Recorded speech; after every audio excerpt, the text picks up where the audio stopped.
Ona tili va adabiyot fanidan aprel oyida o'tkaziladigan milliy sertifikat imtihonida tushish ehtimoli eng yuqori bo'lgan savollarni tahlil qilishda davom etamiz. Demak, boshladik. Qaysi javobda berilgan birliklar nutqda o'zaro ma'nodoshlik hosil qila oladi? A javobda ibrat, dars, saboq. Buni gapda almashtirib qo'llaymiz. Bu voqea unga ibrat bo'ldi, dars bo'ldi, saboq bo'ldi. Demak, mos keladi. To'g'ri javob A. Qolgan javoblarni ham tasdiqlaymiz. Afsus bilan nadomat B javobda mos kelyapti. Afsus qildi, nadomat. Afsus, nadomatlar uni qiynardi. Taassuf F bo'lishi kerak edi. Ya'ni taassuf degan so'z bor.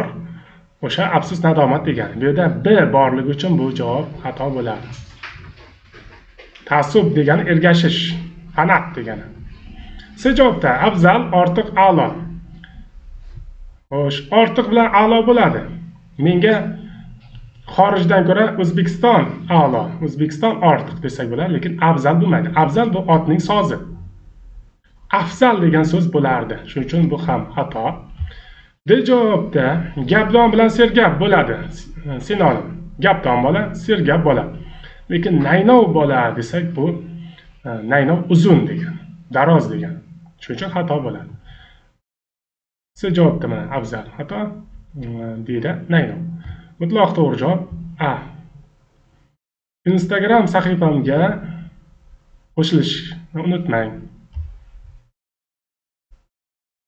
Oxir pasm qoldi. Ha? Oxir qo'yishim shart emas. She'r javob bersangiz to'g'ri.